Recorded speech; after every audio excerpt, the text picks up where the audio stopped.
let's proceed to the opposite of cinema. Let, Gore.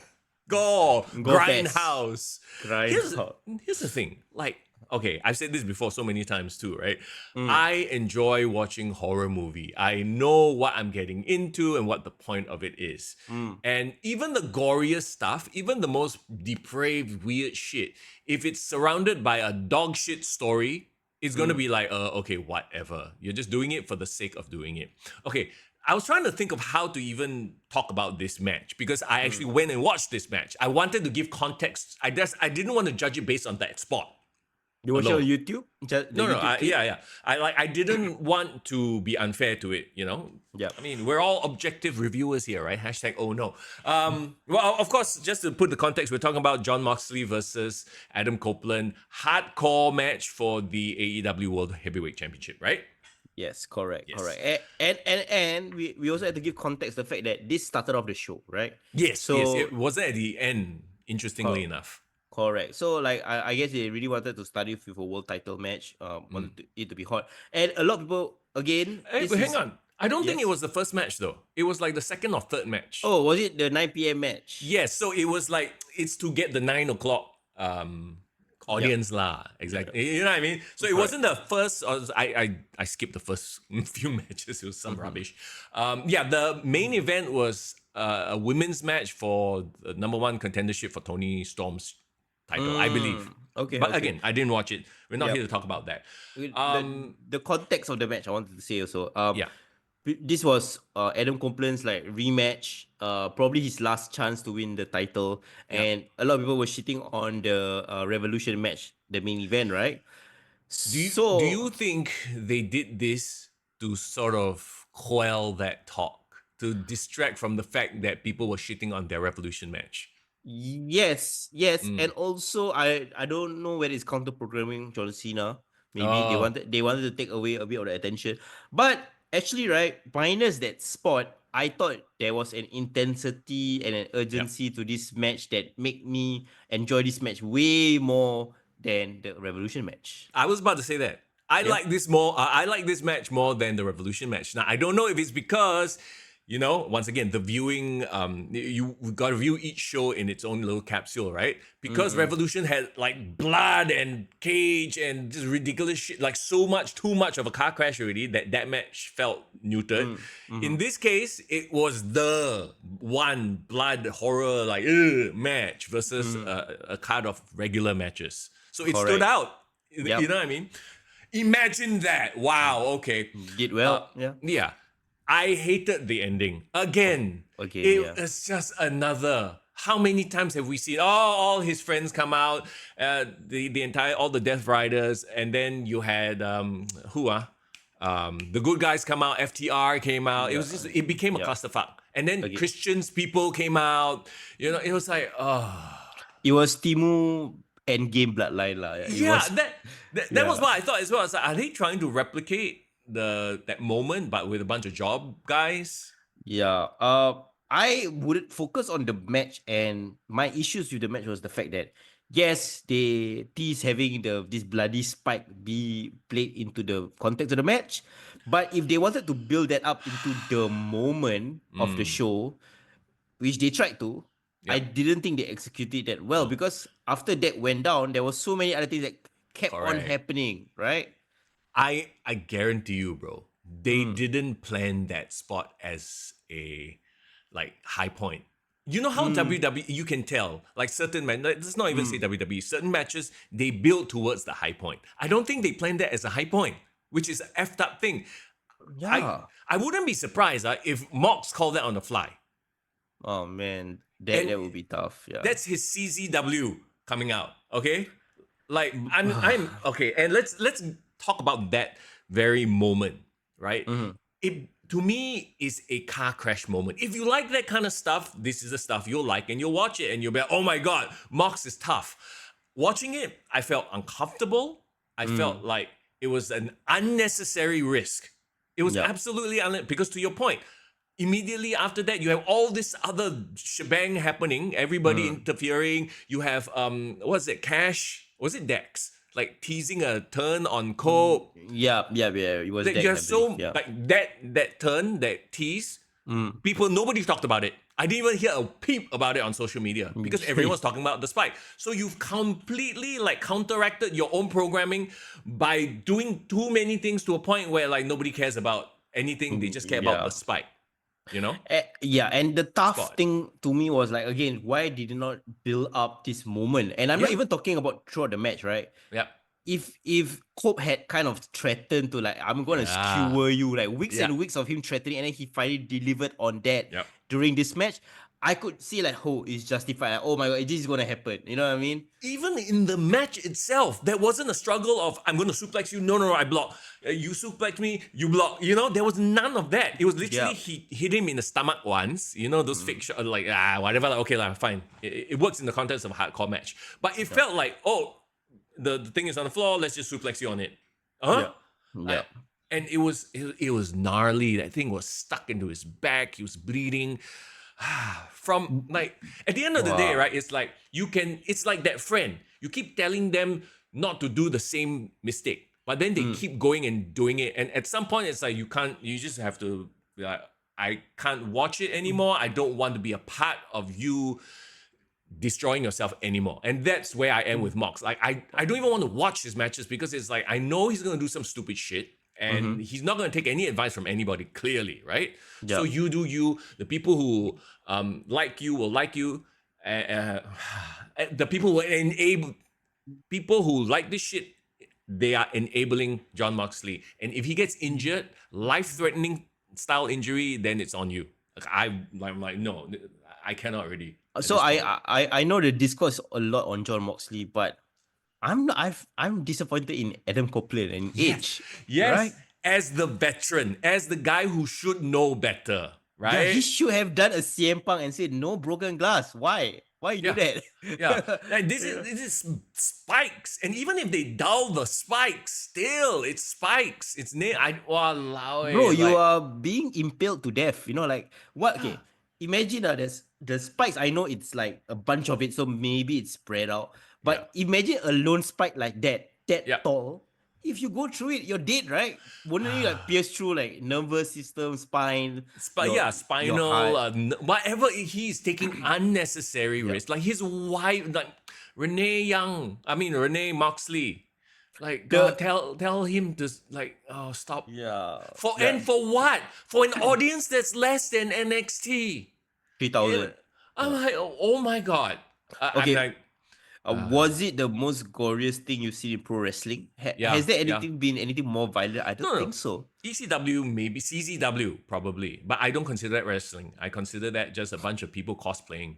Yep. Like the fact is, right, of course there's a lot of reactions online after that.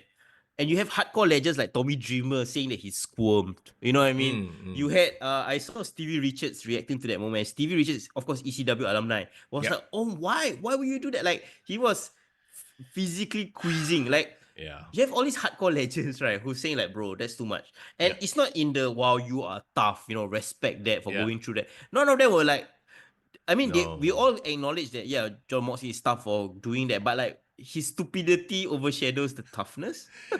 No, but this is really typical CZW backyard wrestling mentality. This is their badge of honor. But for everybody, and talking about everybody else, this is again, I said this before, right? This is the type of stuff, if a casual, random person saw it, they would think that wrestling is this like depraved, disgusting thing. You know? How you gonna attract the children and women like to watch You this? can't. No, not exactly. Even regular men, even like someone like me, I'm like, oh, I don't want to see this. Like, why are you mutilating yourself? Yeah. And I feel like, okay, if WWE wants to do all the storyline and drama and the wrestling is kind of on the back seat, and AEW wants to be the promotion where wrestling matters, the best wrestle here, right? Yeah.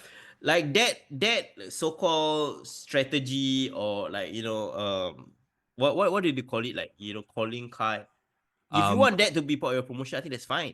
Yeah. Right. But again, I hate it when people are like, oh yeah, WWE is where you go for the storyline. As if they don't have a Chad Gable. As if they don't have a CM Punk, Seth Rollins. You know what I mean? Like, this narrative is, to me, I'm not saying you are pushing the narrative or saying that. I feel like that narrative is absolute bullshit. Because what I watch on AEW, yes, they have a lot of talent, but they all lean into their worst tendencies. And you want to talk about pro wrestling, the best don't wrestle there. The best lean into their worst tendencies there. Some of them are great wrestlers and can put on great matches, but most of them don't because they are doing shit that doesn't look realistic. And again, at the end of the day, what is pro wrestling if not a simulation of a fight? If the fight looks fake, it's not pro wrestling, it's cosplay wrestling. Jim Cornette says it best, right? Last time, what people do in the past was, they are safe, but they make wrestling look real. Yes. But now everything, oh no, they make wrestling look real, but it does not hurt, right? Yeah. But now everything looks fake, but it really hurts. Yeah, you got people breaking their ankles, getting impaled on live television. Yeah. Look, Yeah, again, if it led up to that moment, to the finish, big pop, big moment, 1, 2, 3, great. But it didn't. It was just a moment in a match that ended up with, again, another classic AEW clusterfuck of things happening to a point where nobody remembers any specific thing anymore.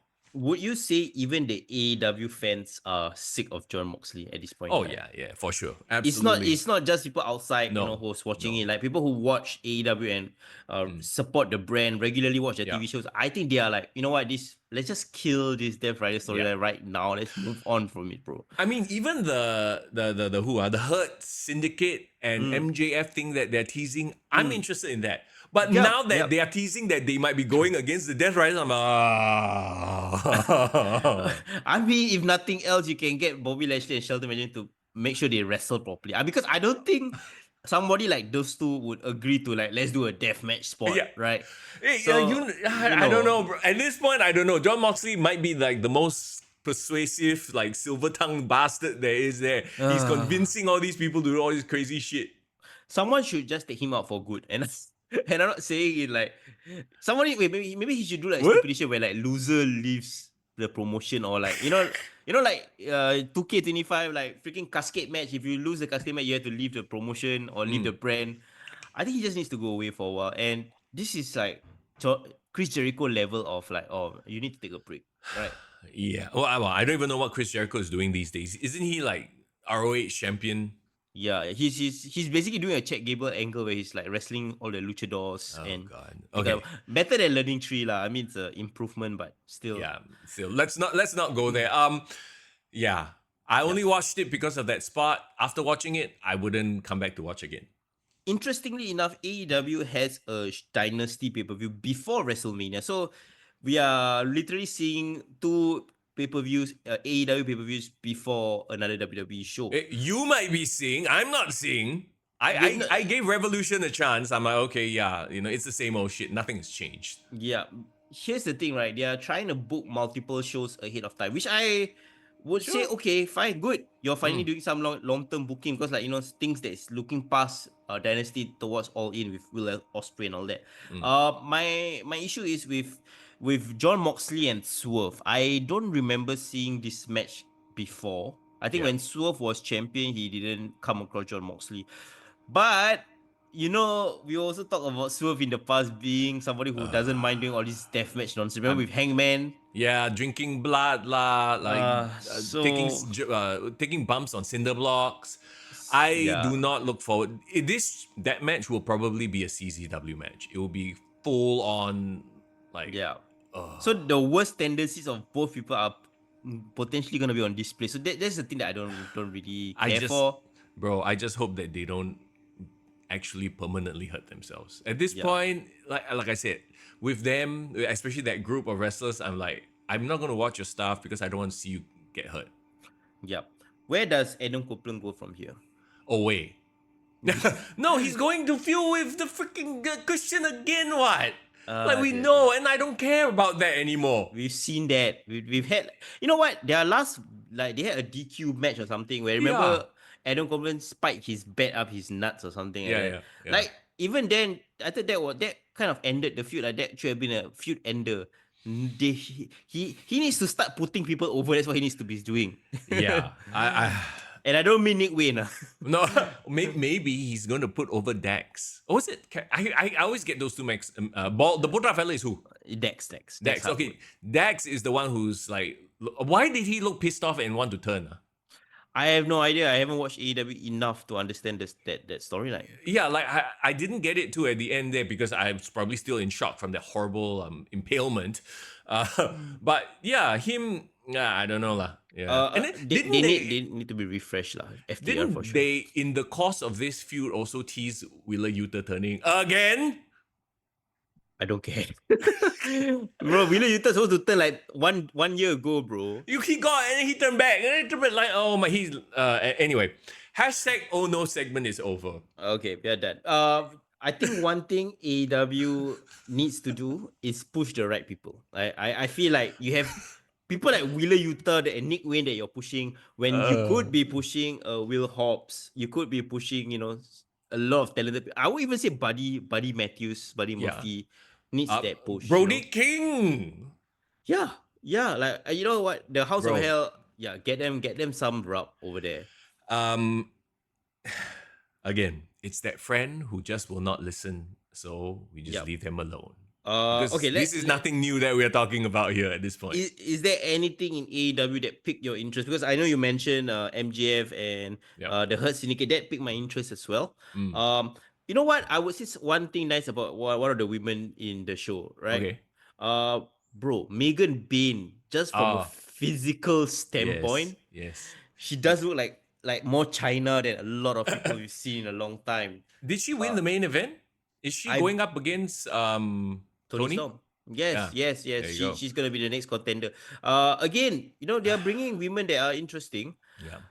Build them up, and hopefully Tony Storm can build her up. I feel very bad for Mariah May because it feels like without Tony, Mariah May just even as champion just kind of was there. It's the same thing that has happened. It's down to whether the talent can get themselves over. And if they don't really have the experience, then maybe they just flounder. Correct. And they need to work with a lot of these veterans, right? Mariah May is great, right? We've seen her talent. She's the kind of person, if you put her in the right position, she will succeed. Probably somebody no, bro, not like that, bro. What talking to you? Her talents. Okay. No, I'm saying, I'm okay, I know this is an unfair comparison because she's doing so well over there. But Chelsea Green, right? Chelsea Green now in the right position, she is flourishing, bro. Like, everyone sees that, how great she is because she's been given a title and letting her run with it. Mariah May was given a title, but I just, for some reason, there's this thing where in AEW, once you watch somebody complete a storyline or win a title, they're done. Completely forgotten about. There's no, hashtag oh no. There's no long-term booking. There's no follow-up for anything. They literally talent are booking themselves. And once it's done, I'm moving on to the next person. You deal with yourself, can and if they cannot, then they disappear off into the sunset lah. Yeah. So while I earlier just now praised AEW for you're booking ahead of time for multiple shows. You know what's the thing that I saw online in terms of the stat that was so indicative of AEW's booking pattern? Wait, hang on. Booking arena and putting dates for shows is different from booking the storyline of a show, okay? Let's just be very clear. Just because I've penciled in next week I'm going to do this, 2 weeks later I'm going to do this, 1 month later I'm going to do this, doesn't mean it's the first step. Don't get me wrong, it is. But it doesn't mean I've made steps to actually know what I'm doing in that 1 week, in 2 weeks, in 1 month. But go ahead. Yes, I completely agree. But one of these stat that I saw, I laughed my ass off because it's so true and so indicative of AEW booking, right? AEW, since its existence, has not gone more than 2 months without doing a tournament. Right. Yes. Oh my God. They literally have the Owen Hart tournament coming up. They are currently, or they just finished booking an AEW Dynasty Eliminator tournament. Right? Oh God. And then you don't even talk about Continental Classic end of the year. And basically, every time they want to reset something, right? Yep. Or they have no idea who's going to be the new contender, they just do a tournament. Yeah. It's because there is no long-term booking or storytelling to be found.